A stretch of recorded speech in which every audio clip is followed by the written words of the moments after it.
काय एक वीरान जगह पर होता है, तभी उस पर एक डेमन हमला कर देता है। काय हैरान और परेशान है, उसे नहीं लगता वो इस डेमन को हरा पाएगा। और वो बोला, कुछ वक्त पहले मैं अपनी गर्लफ्रेंड के साथ शॉपिंग पे था, तो मैं यहाँ कैसे आया। कहानी की शुरुआत में काय नाम का लड़का गाड़ी से उतर के ग्रेवयार्ड का मुआयना करने जाता है। पीछे से आसुरा कहता है, चलना यार, बोर हो रहा है। तब साकी कहती है, वो 300 सेकंड नहीं आएगा, वो काम को लेके बहुत स्ट्रिक्ट है। तब काय हमें बताता है, इस दुनिया में 5 टाइप की जाति थी।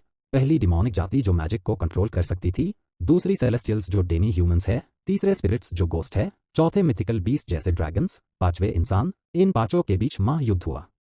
काय कहता है, हम उर्सा फेडरेशन से है, इस ग्रेवयार्ड में डीमंस कैद है, उन पर नजर रखना हमारी जिम्मेदारी है। काय मुआयना करके वापस आता है। तब आसुरा कहता है, काय बहुत सीरियस है। साकी कहती है, इसमें गलत क्या है, काय के वजह से हम यहाँ रिलैक्स बैठे हैं। आसुरा कहता है, काय क्या डीमंस पिछले 100 साल में उस ग्रेवयार्ड से बाहर आए हैं? ऐसा कभी नहीं हुआ, इंसानियत के नाते मैं कहूंगा कि ऐसा कभी ना हो। आसुरा कहता है, इस दुनिया में और 4 ग्रेवयार्ड है, अगर वो लोग सीरियस ना हुए तो हमारा सीरियस होने के कोई मतलब नहीं बनता। काय कहता है, मुझे यकीन है बाकी लोग हार्ड वर्क कर रहे होंगे, अगर डेमोन्स आज़ाद हो गए तो सब कुछ बर्बाद हो जाएगा। सकी कहती है, इतने सीरियस मत हो काय, डीमंस का भी आज़ाद नहीं होंगे और इस दुनिया में हमेशा शांति रहेगी। मैं जानता हूं, पर मैं बेपरवाह नहीं हो सकता। सीन शिफ्ट होता है, काय और आसुरा ट्रेनिंग कर रहे होते हैं। तभी मशीन कहती है, मिथिकल बीस्ट मशीन को लो रैंक काय के लिए खतरनाक हो सकता है। काय उसकी बात को अनसुना करके ट्रेनिंग जारी रखता है।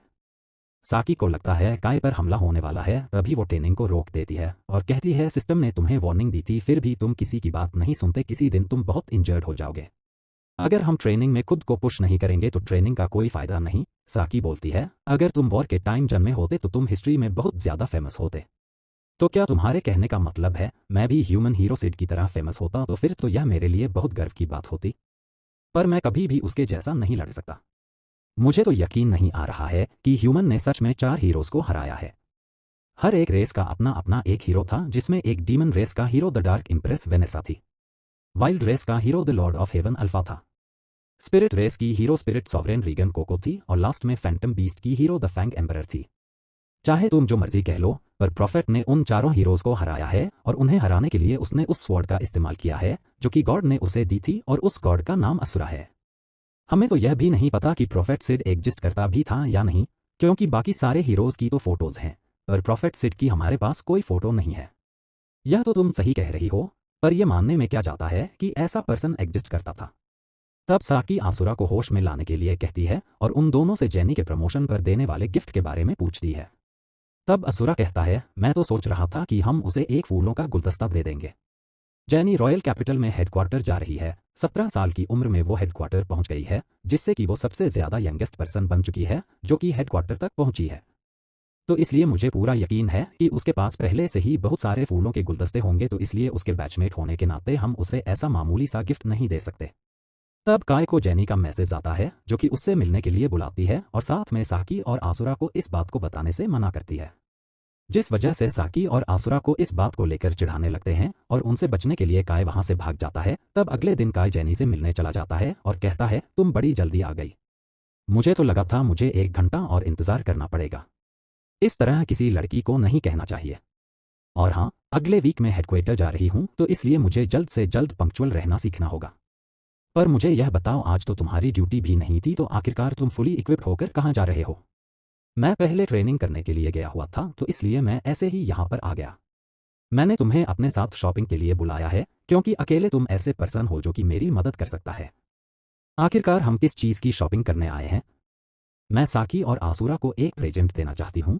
तुम तीनों भी मुझे प्रेजेंट देने के बारे में प्लान बना रहे हो ना? तुम्हें यह नहीं पूछना चाहिए।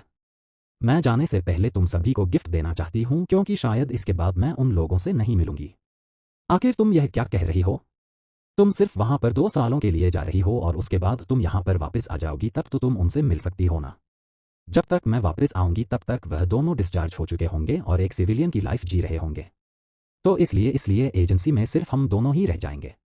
तुम बिल्कुल सही कह रही हो, और तुम इतनी ज्यादा उदास मत हो। तुम यह चाहती हो ना कि तुम अपने डैड को सर पास कर लो। वह इस टाइम हेडक्वार्टर के चीफ है, जिसे सुनकर जेनी को हौसला आ जाता है और तब वह दोनों शॉपिंग करने लगते हैं। और यहाँ शॉपिंग करने के बाद जेनी कहती है, तुमने एक बार कहा था ना कि तुम ग्रेव यार्ड के अंदर चले गए थे। तुम बिल्कुल सही कह रही हो।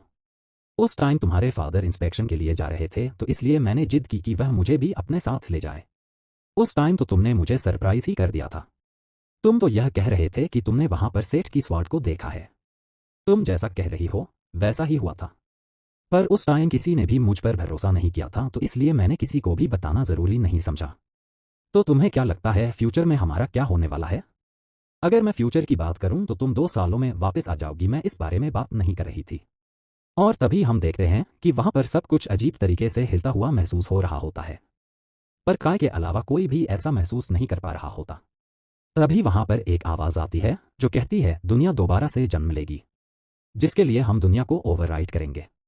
काय देखता है उसके आसपास सब कुछ तबाह हो चुका होता है और उसे कुछ समझ नहीं आ रहा होता, जिससे कि वो पूरी तरह से शॉक हो जाता है और तभी उसे किसी के आने की आहट सुनाई देती है। तब वह देखता है कि वहां पर एक डीमन होता है जो कि काय के ऊपर हमला कर देता है। तब काय अपने सूटकेस के जरिए अपने आप को बचा लेता है और सोचता है क्या यह सच में एक असली डीमन है। तब वह वापस काय पर हमला करने लगता है और काय अपने हथियार में गोलियां भर लेता है और तब वह डीमन काय पर हमला कर देता है। तब हम देखते हैं कि काय अपनी गोलियों की मदद से उसके हमले को काट देता है और उसके मैजिक को भी गायब कर देता है। तब काय कहता है यह एक बुलेट है जो कि एल्बम मैजिक रूल्स को कॉपी कर सकती है और तभी वह डीमन काय के नीचे एक मैजिकल सर्कल बना देता है। पर काय उसके हमले से बच जाता है और उसके पास जाकर उस पर अपने हथियार से हमला कर देता है। पर उसकी स्किन बहुत ज्यादा हार्ड होती है, पर तभी काय अपनी बुलेट को यूज करके उसे डीमन को हरा देता है और कहता है यह ड्रेक बुलेट किसी भी फैंटम बीस्ट की ब्रेथ को कॉपी कर सकती है और उतनी ही ताकत से अपने अपोनेंट को तबाह कर सकती है। मैं पहली बार ऐसी लड़ाई लड़ रहा हूं और मुझे खुशी है कि मेरी बॉडी मेरी ट्रेनिंग की तरह मूव कर रही है। मैं और मेरे इक्विपमेंट्स डीमंस को हराने के लिए सच में काम आ रहे हैं। तभी वहां पर एक और डीमन आ जाता है जो कि कहता है मुझे यकीन नहीं आ रहा कि मेरा साथी एक ह्यूमन से हार गया। तुम कुछ ज्यादा ही अच्छे से ह्यूमन लैंग्वेज बोल पा रहे हो। मैं यहाँ पर नौकरों को ऑर्डर देता हूँ तो अगर मैं उन्हें उनकी भाषा में ही समझाऊंगा तो उन्हें मेरी बात जल्दी समझ आ जाएगी। पर तुम्हें देखकर लग रहा है कि तुम बहुत ज्यादा डेंजरस ह्यूमन हो तो इसलिए तुम्हें मरना होगा और उस पर हमला कर देता है। पर तभी साकी आकर उस डीमन के ऊपर स्टन ग्रेनेड फेंक देती है और काय को लेकर वहां से भाग जाती है। तब साकी कहती आखिर तुम कहां से हो? क्या ये तुम हो साकी? साकी कहती है तुम्हें मेरा नाम कैसे पता? और तब काय उसे अपना नाम बताता है। पर हम देखते हैं सकी काय को पहचानने से मना कर देती है और आसुरा भी काय को नहीं पहचान रहा होता। तब काय कहता है क्या मैं तुम्हें बिल्कुल याद नहीं हूं? क्या तुम्हें याद नहीं है कि हम तीनों ह्यूमन प्रोटेक्शन एजेंसी में साथ थे? तब साकी कहती है आखिर यह क्या है? हम लोग तो रेजिस्टेंस में काम करते हैं। काय बोलता है यह ह्यूमन रेजिस्टेंस आर्मी है, पर यह बहुत अजीब बात है कि तुम इसके बारे में कुछ नहीं जानते हो। तो गाय उनसे उस दुनिया के बारे में पूछने लगता है और हम देखते हैं इस बार ह्यूमन हार चुके होते हैं और बाकी फोर्सेस टेरिटरीज को लेकर आपस में लड़ रही होती है। तब काय कहता है तो आखिरकार ह्यूमन का क्या हुआ? क्या वह ठीक है? साकी कहती है हम लोग सही टाइम पर छुप गए थे। तब वो लोग एक जगह पर पहुंचते हैं जहां ह्यूमन ने अंडरग्राउंड सिटी बनाई होती है। वह पर लोग खुशी से रहते हैं। तब साकी कहती है हमारी रेजिस्टेंस आर्मी ह्यूमैनिटी को बचती है, बाकी 4 जाति के अगेंस्ट बटेल करती है। काय बोलता है ह्यूमन बैटल हार कैसे गए? ह्यूमन हीरो सिड का क्या हुआ? काय को समझता है कि वो लोग सिड के बारे में नहीं जानते। तभी वह पर लोग जमा होने लगते हैं। आसुरा कहता है मैं फोर्स वापस आ गई है। तब हम देखते हैं रेजिस्टेंस आर्मी की कमांडर जेनी होती है जो एक लड़के के भेस में होती है। साकी और आसुरा जेनी को अपनी रिपोर्ट देती है। तभी जेनी काय के बारे में पूछती है। तभी काय बोलता है ये मैं हूं काय, क्या तुमने मुझे पहचान नहीं? कुछ दिन पहले हम शॉपिंग पर गए थे और तुमने साकी और आसुरा के लिए गिफ्ट लिया था। जेनी कहती है तुम्हें कोई ये गलत फहमी है, तुमने मुझे कोई ये और समझ लिया है। काय बोलता है तुम एक लड़के की तरह एक्टिंग क्यों कर रही हो? तुमने कहा था तुम तुम्हारे पापा से आगे एक औरत के तौर पर आगे निकलना चाहती हो। काय जेनी पास जाने की कोशिश करता है, तभी एक लड़की उसे रोक देती है। जेनी उसे कुछ भी करने से मना कर देती है और वहां से चले जाते हैं। काय सारी हिस्ट्री छानता है लेकिन उसे उसके और सिड के बारे में कोई ये जानकारी नहीं मिलती। तभी उसे एक ग्रेवयार्ड दिखता है और वो सोचता है सिड नहीं है तो ये ग्रेवयार्ड भी नहीं होने चाहिए। काय इस बारे में साकी से पूछता है तो उसे भी कुछ नहीं मालूम होता। तभी काय आसुरा से उसकी गाड़ी लेके ग्रेवयार्ड जाता है। वहां पर उसे ग्रेव का दरवाजा खुला दिखता है। काय अंदर जाता है तो उसे सिड की स्वॉर्ड मिलती है। जैसे ही काय उसे उठाता है वहां एक अनाउंसमेंट होती है जिसने भी इस स्वॉर्ड को पकड़ है वो इसे कहीं भी जाने ना दे। ये वर्ल्ड कोऑर्डिनेट की है, इसका नाम कोड होल्डर है।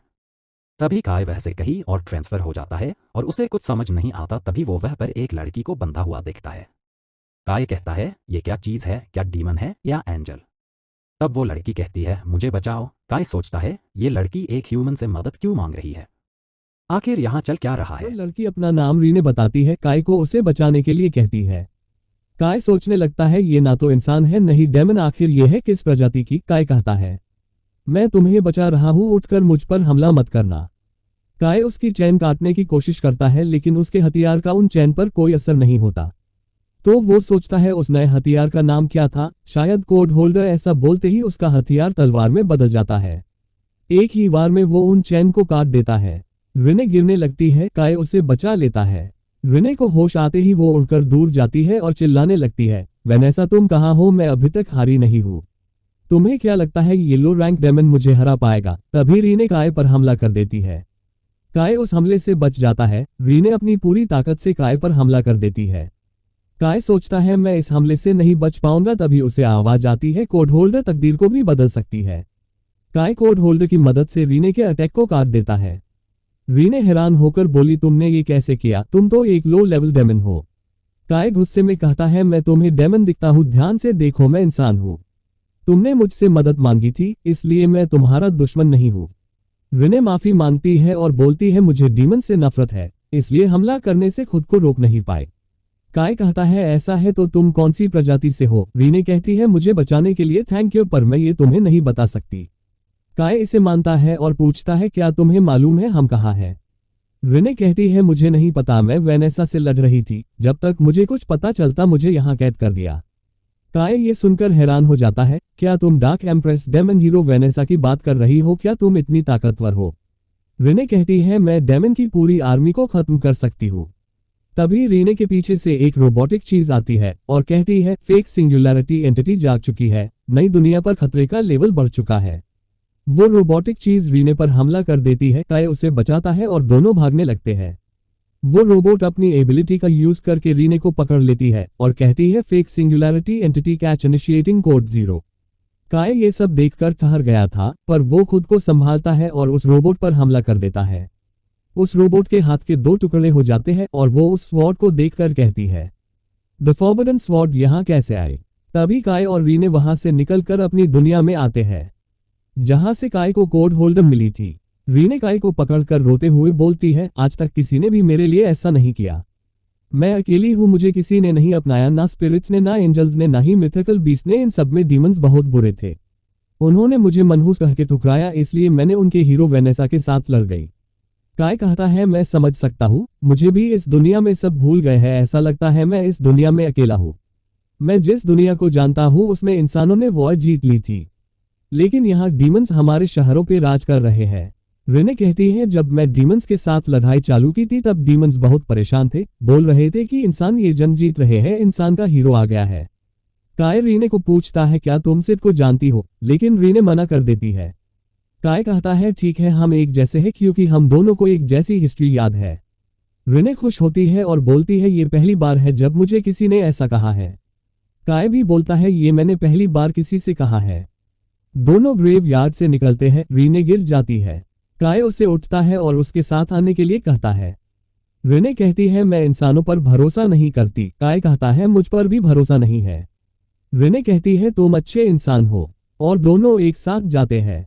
काय सोचता है, रीने ने गाड़ी में हंगामा किया, लेकिन मैं खुश हूं कि उसने अपने विंग्स छुपा लिए। उसने सिटी के बीच मैजिक यूज करने की कोशिश की। तभी रीने भागकर आती है और कहती है, इंसानों ने बड़ी नाइंसाफी की है। काय पूछता है, क्या हुआ? तब रीने बोलती है, तुम इंसान गर्म पानी से नहाते हो, मुझे झरने के ठंडे पानी से नहाना पड़ता था। तुम्हारा बिस्तर कितना नर्म और मुलायम है। काय कहता है, चलो अच्छा है, तुम्हें अच्छी नींद आएगी। थोड़ी देर बाद जब दोनों सोए होते हैं तभी रीने काय को उठाकर कहती है, मुझे मैजिक महसूस हो रहा है। तभी एक धमाका होता है। डीमंस ने इंसानों के बेस पर हमला किया होता है। काय कहता है, इस दुनिया में इंसानों की इतनी बुरी हालत हुई है कि इन्हें बचाने वाला कोई नहीं है। वो रीने से कहता है, मुझे जाना होगा इस दुनिया में, शायद मुझे सिर की जगह लेनी होगी। दूसरी तरफ एक डेमन पर आशुरा और साकी फायरिंग करती है, लेकिन उस पर कोई असर ना देखकर आशुरा साकी को मशीन गन लाने कहता है। जब वो जाती है तो डेमन उस पर हमला करने वाला होता है। तभी काय उस डेमन के हमले को रोककर उसे नीचे गिरा देता है। साकी से कहता है इन पर पानी डालो, इनके पत्थर से बॉडी पानी सोखेगे तो और नहीं पाएंगे, फिर ग्रेनेड से हमला करना। दूसरा डेमन मैजिक से आशुरा को पत्थर में बदल रहा होता है, तभी काय एक गन फायर करके उसे बचा लेता है। तभी काय पर दो डीमंस दोनों साइड से अटैक करते हैं। काय एक डेमन के पीछे जाके अपना अटैक करता है, उसकी मदद के लिए रीने मैजिक से हमला करती है। दोनों डीमंस जगह पे खत्म हो जाते हैं।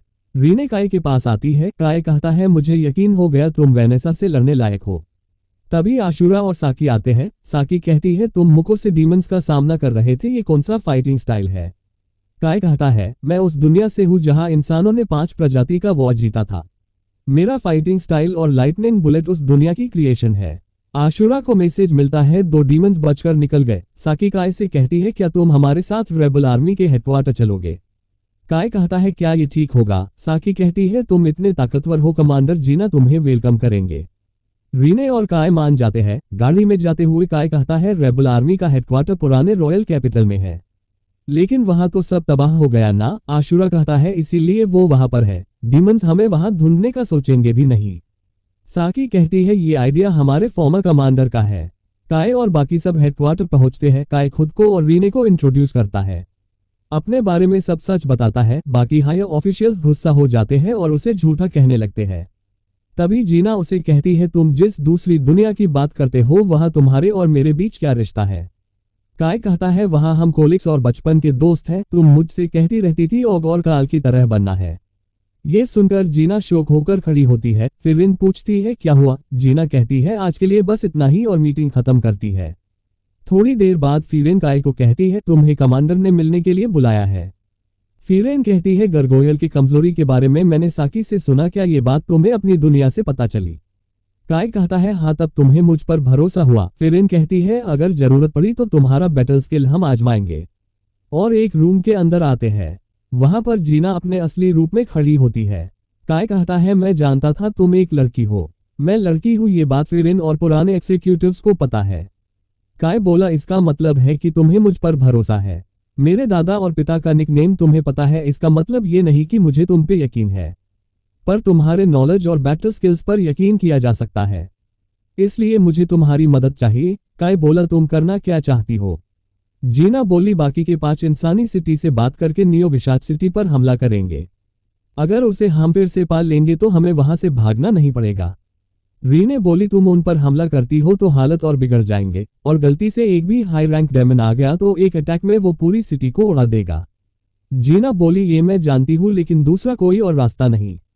तभी काय बोला हमें रॉयल कैपिटल पर हमला करना चाहिए, वहां पर बस एक को निशाना बनाना है, डीमंस की हीरो डार्क एम्प्रेस वेनेसा को। जीना बोली वो एक राक्षस है, 30 साल पहले उसने अकेले ही कैपिटल के डिफेंसेस को तबाह करके गवर्नमेंट के पैलेस पर कब्जा कर लिया। काय सोच रहा होता है उसे सिर्फ एक ही चीज उसे मार सकती है, सिर की तलवार कोड होल्डर के। काय रीने की तरफ देखता है, रीने उससे इशारा करती है। काय जीना से बोला इसलिए हम दोनों वेनेसा से लड़ेंगे, हमारे हिस्ट्री में सिड नाम के एक आदमी ने उसे हराया था। जीना बोली क्या तुम इतने काबिल हो। काय बोला मैं पूरी कोशिश करूंगा। फिरेन बोली तुम ये खतरा क्यों मोल ले रहे हो, तुम सही बोल रही हो, लेकिन यहाँ आशुरा और साकी अपनी जान की बाजी लगा कर लड़ रहे हैं। अगर मैं यहाँ से निकलकर अपनी दुनिया में गया तो वहां उनसे नजरें नहीं मिला पाऊंगा। डीमंस इंसानों से ज्यादा बाकी 3 प्रजाति से लड़ने की तैयारी में है, इसलिए उनकी 90% आर्मी बॉर्डर पर है। रॉयल कैपिटल के पास बस 10% फोर्स है। जब हम वेनेसा से लड़ेंगे तब बाकी रेबल आर्मी बाकी के 10% फोर्स को संभाले। जीना बोली सारी फोर्सेज मिलकर उन्हें कुछ घंटे रोक लेंगे, लेकिन जब तक गवर्नमेंट पैलेस पहुंचेंगे तब तक हमारी आर्मी खत्म हो गई होगी। फिरेन बोली एक अंडरग्राउंड रास्ता है जो सीधे पैलेस जाता है, जो रॉयल फैमिली के लिए थी, डीमंस छोड़ो सिविलियन को भी नहीं पता। जीना फिरेन से बोली तुमने ऐसी स्ट्रेटेजिक इंफॉर्मेशन क्यों छुपा के रखी। फिरेन बोली 15 साल पहले आपके पिताजी ने करने का सोचा था, लेकिन वेनेसा को हराने का कोई रास्ता नहीं था। जीना बोली मुझे ये क्यों नहीं बताया। काय बोला तुम उनकी बेटी हो और कोई बाप अपनी बेटी को ऐसे खतरनाक मिशन पर नहीं भेजता।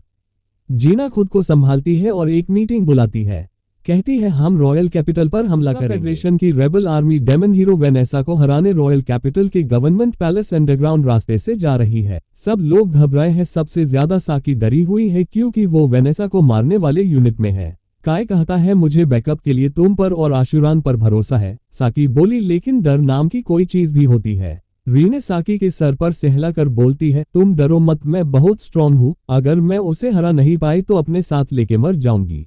आशुरान बोला, डर मुझे भी लग रहा है, हम इतने सारे लोग हैं, डीमंस हमें नोटिस करेंगे। काय बोला, चिंता मत करो, डीमंस मैजिक को लेके सेंसिटिव है और इंसान मैजिक कर ही नहीं सकता, इसलिए वो हमें डिटेक्ट भी नहीं कर पाएंगे। गवर्नमेंट पुलिस के अंडरग्राउंड एंड पर पहुंचकर कमांडर जीना उसके साथियों के डर को भगाने के लिए एक जोरदार भाषण देती है, जिससे सभी सोल्जर जोश से भर जाते हैं और गवर्नमेंट पुलिस के अंदर भागते हैं। एक धमाके के साथ काय और बाकी सब गवर्नमेंट पुलिस की तरफ भागते हैं। डीमंस उन पर हमला कर देते हैं। काय ऊपर कूदकर गन फायर से डेमन का मैजिक तोड़ देता है और पास जाकर उसे उड़ा देता है। तभी ऊपर से और भी डीमंस झुंड में आने लगते हैं। काय रीने की तरफ देखता है और ऊपर डीमंस की तरफ गन एम करके शूट करता है। सारे डीमंस एक ही वार में खत्म हो जाते हैं। ये देखकर सब चौंक जाते हैं। आशुरान बोला, ये सब तुमने किया। रीने का राज बाहर ना आए इसलिए काय कहता है, ये बुलेट मेरे दुनिया की क्रिएशन है, एक साथ झुंड का मुकाबला करने के लिए बनाई है। रीने बोली, मैं वेनेसा को महसूस कर सकती हूँ। रेबल आर्मी दो हिस्सों में बट जाती है। एक यूनिट डीमंस को पैलेस में घुसने से रोकेगी और दूसरी अंदर जाकर डेमन हीरो वेनेसा को खत्म करेगी। पैलेस में ऊपर की ओर जाते वक्त फीरेन काय को पूछती है, बिना ट्रिगर दबाए तुमने इतना बड़ा हमला कैसे किया? ये तुम्हारे बस की बात नहीं थी। रीने की तरफ देखकर बोलती है, एक अनजान शक्ति का एहसास मुझे पहले से था। जीना बोली, काय वेनेसा से अकेले सामना करेगा, अपनी बात से मुकरना मत। रीने एक छोटे डेमन को देखती है जो एक बड़े डेमन को समन करता है। फीरेन उस पर अपनी तलवार से अटैक करती है और कमांडर जीना से बोली, आप आगे जाए, इसे खत्म करके जल्दी आती हूँ। थोड़ा और आगे जाने के बाद एक जोरदार अटैक जीना पर होता है, लेकिन उसके आर्मर के वजह से उसे कुछ नहीं होता। वो काय से बोली, तुम आगे जाओ, इसे मुझ पर छोड़ दो। रेने काय आशुरान और साकी को उसका एक कपड़ा देती है जिस पर बैरियर मैजिक किया है, जो सबको डीमंस के लिए इंसानों को गायब करता है। काय और बाकी सब पैलेस के इलेक्ट्रिसिटी कंट्रोल रूम में आते हैं। काय आशुरान को बताता है, जब मैं इशारा करूं तो पैलेस की लाइट्स बंद करना। काय और रीने वेनेसा की तरफ बढ़ रहे होते हैं, तभी सिक्योरिटी अलार्म्स बजने लगते हैं। रीने बोली, मेरा मैजिक फेल नहीं हो सकता। काय समझ जाता है बिल्डिंग के इंफ्रारेड सेंसर्स ने उन्हें डिटेक्ट किया है। उनके सामने एक डेमन आता है। डेमन बोला, तुम्हारे ऐसे अंदर आने से एम्प्रेस वेनेसा बड़ी खुश हुई। काय बोला, तो वेनेसा से मिलाने नहीं ले जाओगे? डेमन बोला, नहीं, अभी मेरा मन मजे करने का है। डेमन काय और रीने पर हमला करता है। रीने काय को उड़ाकर अटैक से बचाकर दूसरी साइड ले जाती है और दोनों के बीच आइस की दीवार बनाकर उसे जल्दी मिलने का वादा करती है। डीमंस रीने को घेर कर बोलते हैं, तुमसे एंजल, डेमन, स्पिरिट और बीस्ट की स्मेल आ रही है। आखिर तुम क्या चीज हो? रीने बोली, मुझे भी नहीं पता, पर मैं एक चीज जानती हूँ कि मुझे डीमंस से नफरत है। इतना बोल के उन पर हमला कर देती है। काय वेनेसा के पास पहुंचता है जो थ्रोन पर बैठी होती है और काय का स्वागत करती है। दूसरी तरफ जीना डेमन पर तलवार से हमला करती है, जिसे डेमन हाथ से पकड़ के जीना को हवा में उड़ा देता है और जीना पे मैजिक से वार करता है, लेकिन उसके आर्मर के वजह से उसे कुछ नहीं होता। जीना अपनी तलवार को बो और एरो में बदल के डेमन पर वार करके मार देती है। डेमन मरते हुए बोला, तुमने जो एल्वन गारमेंट पहना है उसे इस्तेमाल करने के लिए मैजिक चाहिए। तुमने इसे पहनकर मौत को गले लगाया है। जीना उसके सर में तलवार घुसाकर बोली, डीमंस को मारना है तो इतना करना पड़ेगा। दूसरी तरफ वेनेसा काय से इंप्रेस होकर बोली, अपनी गन फेंक दोगे तो मुझे तुम्हारे साथ सोने में कोई ऐतराज नहीं। चीटर की औरत। काय उसे मना करता है। वेनेसा बोली, रेबल आर्मी का कमांडर तुम हो जो एल्वन गारमेंट का यूज अच्छे से करता है। काय मना करके बोला, मैं उस दुनिया से हूं जहां तुम्हारी हार हुई थी और तुम्हें इंसान ने मारा था। वेनेसा इस बात पर हंसती है और पूछती है, मुझे किस इंसान ने मारा? काय प्रोफेट से नाम लेता है। वेनेसा के एक्सप्रेशंस बदल जाते हैं, उसे कुछ बातें याद आती है जो सिड से रिलेटेड थी। फिर वेनेसा काय पर मैजिक से हमला करती है। काय गन फायर करके उसे रोक देता है और नजदीक जाके तलवार से हमला करता है। तभी वेनेसा पीछे से वार करती है। काय किसी तरह बच जाता है। तभी वेनेसा काय पर फिर मैजिक से एक जोरदार हमला करती है, जिसे काय मुश्किल से बच पाता है। वेनेसा बोली, तुम बच गए, अब मैं ऐसा हमला करूंगी जो किसी भी प्रजाति को खत्म कर देगा, और अटैक कर देती है। वेनेसा बोली, मेरे इस हमले से सिर्फ हीरो बच सकते हैं, तुम कैसे बच गए? काय सोचता है मुझे बचाने वाली ये कोड होल्डर है। तभी रीने पीछे से आके वेनेसा पर हमला करती है, पर उसे वेनेसा को कुछ नहीं होता। तभी वेनेसा के पीछे से रोबोट का हाथ आकर उसे पकड़ता है। वो रोबोट ऊपर से आते हुए बोलती है, हीरो सिड की दुनिया से इन्फ्लुएंस हुई है, वेनेसा को खत्म करना होगा। इनिशिएटिंग कोड 0 हीरो वेनेसा को मिटाया जा रहा है, पर वेनेसा उसकी पावर्स को बढ़ाती है और उस पर सबसे ताकतवर हमला करती है। रोबोट उस हमले से बच जाती है, पर बहुत डैमेज होने की वजह से वहां से भाग जाती है। काय और रेने इसे देखकर डर जाते हैं। रेने बोली, दुनिया की वेनेसा खतरनाक है। रीने वेनेसा की तरफ भागकर उसे पकड़ लेती है और काय को भागने के लिए कहती है। रीने एक बैरियर बनाती है जिसके अंदर रीने और वेनेसा होती है। वेनेसा बोली, तुम्हारा ये बैरियर कमजोर है, ये मुझे नहीं रोक सकता। ऐसा बोल के बैरियर को तोड़ देती है। रीने दूर जाके गिरती है। वेनेसा रीने पर हमला करने वाली होती है। इसे देखकर काय वेनेसा की ओर भागता है। जो हमला वेनेसा रीने पर करने वाली थी वो काय पर कर देती है। इस हमले से काय बच नहीं पाता और मर जाता है। काय को ऐसा देख के रीने गुस्से से भर जाती है। अपने आप उसकी ताकत बढ़ जाती है। रीने के एक ही मुक्के से वेनेसा के मुंह से खून निकलता है और थोड़ी हाथापाई होने के बाद वेनेसा रीने के मुक्के को रोक लेती है। वेनेसा बोली, अरे वाह, तुम ये ताकत पहले दिखाती तो शायद तुम्हारा दोस्त यहाँ से भाग जाता। तुम्हारा दोस्त मारा गया क्योंकि तुमने सही वक्त पर हिम्मत नहीं दिखाई। रीने कोल्ड वे में बोलती है, तुमने सही कहा, लेकिन अब कोई फर्क नहीं पड़ता। मेरे पछताने से काय वापस नहीं आने वाला। वेनेसा, मेरे साथ मरने के लिए तैयार हो जाओ।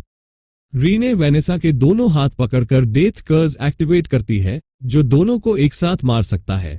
लेकिन रीने कमजोर पड़ जाती है, जिससे कर्ज हट जाता है।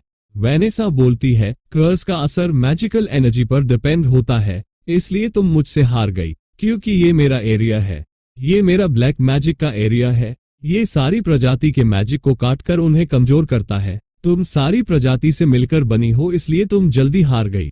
रीने काय से माफी मांगती है। तभी वेनेसा उसे मारने के लिए हमला करती है। हमला रीने को लगता उससे पहले काय उसे बचा लेता है। काय बोला, माफी मत मांगो, अगर तुम लड़ती नहीं तो बेहोशी की हालत में वो मुझे मार देती। काय सोचता है, इस बार फिर मुझे इस स्वॉर्ड ने बचाया है। काय को जिंदा देखकर वेनेसा गुस्सा होकर बोलती है, तुम जमीन पर रेंगने वाले कीड़े हो जो किस्मत से बच गया। ऐसा बोल के ऊपर आसमान से एक बड़ा पत्थर गिराती है। काय अपनी स्वॉर्ड से उसे काटकर टुकड़े कर देता है। वेनेसा अगला हमला प्रिपेयर करती है। तभी काय आशुरान को बोलता है और लाइट्स बंद हो जाती है। वेनेसा सोचती है, इंसानों में मैजिक नहीं होता, इसलिए वो मुझे अंधेरे में नहीं दिखते, पर उसे कोड होल्डर दिखती है तो वो उस पर हमला करती है। लेकिन कोड होल्डर को रीने ने पकड़ा होता है। जब तक वेनेसा कुछ समझ पाती उससे पहले काय हमला कर देता है और रीने से कोड होल्डर लेके वेनेसा को मारता है। वेनेसा अपने घुटनों पर आती है, धीरे धीरे मरने लगती है। तब उसे प्रोफेट सिड के बारे में याद आता है। वो काय से बोली, सिड ने दुनिया में होने वाली गड़बड़ को भांप लिया था। उसे मालूम था नई दुनिया बसाई जाएगी। वो इसे वर्ल्ड रीइंकार्नेशन कहता था। ये जरूर उन तीनों हीरो में से किसी एक का काम है जिसने दुनिया को बदला है। इसीलिए सिड ने अपनी तलवार मुझे सौंपी थी। जो होने वाला था उसकी तैयारी के लिए मैंने तलवार को छुपा के रखा था। दुनिया को पहले जैसा करने की चाबी ये तलवार है। काय बोला, तुम दोनों तो दुश्मन थे, तो तुमने सिड की मदद कैसे की? वेनेसा बोली, कुछ राज ऐसे हैं जो तुम नहीं जानते। मुकाबला अच्छा था, तुमने मुझे हरा दिया। वेनेसा इंसानियत को एडमायर करती है और बोलती है, तैयारी कर लो, अगली बार मिली तो मैं अपने असली रूप में तुम्हारा सामना करूंगी। काय नीचे बैठ जाता है। दोनों अपनी जीत की खुशी मनाते हैं। दूसरे दिन एक मैसेज पूरी दुनिया के अलग अलग रेबल आर्मी तक पहुंचता है। उर्सा फेडरेशन की रेबल आर्मी ने dark empress demon hero Vanessa को कमांडर जीना ने मार दिया और उर्सा पर कब्जा कर लिया है। गवर्नमेंट पैलेस के ऊपर काय और रीने उदास होके खड़े थे। काय बोला, मैं ये सोचता था हमारे साथ कुछ हुआ है। अगर वेनेसा की बात माने तो कुछ हुआ है, पर उसका असर हम दोनों पे नहीं हुआ है।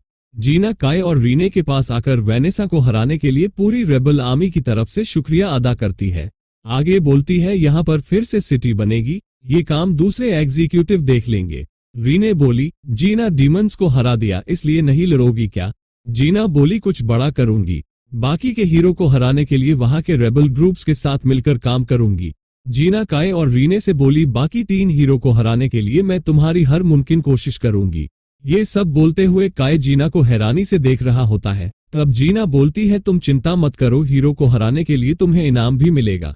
काय जीना की बात रोक कर कहता है, मुझे इनाम नहीं चाहिए। मैं तो हैरान हो गया था। मैं जिस जीना को जानता हूँ वो एम्बिशियस और बचपने से भरी हुई थी। जीना क्यूरियस होके पूछती है, मैं कैसे थी? काय बोला ट्रेनिंग के बीच में कॉल करना, ऑफिस मैसेंजर पर प्राइवेट चीजें शेयर करना, दोस्तों को क्या गिफ्ट देना है ये सोचना, ऐसी और चीजें हैं जो फिर कभी बताऊंगा। काय बोला मैं तुमसे पूछने वाला था, क्या तुम बाकी के 3 हीरो को हराने में मेरी मदद करोगी? दोनों इन बातों को मान के हाथ मिलाते हैं। रीने भी हाथ मिलाकर बोली जहां काय जाएगा मैं भी वहां जाऊंगी। थोड़ी देर बाद जीना सोल्जर को बुला के उनसे जीत की खुशी सेलिब्रेट करती है। वहीं पर साइड में काय और रीने खड़े होते हैं। काय रीने से बोला मैं इस महायुद्ध को खत्म करूंगा, अगर इस दुनिया में सिड नहीं है तो मुझे ये काम करना होगा। ऐसा बोलते वक्त रीने को काय में सिड की परछाई दिखती है।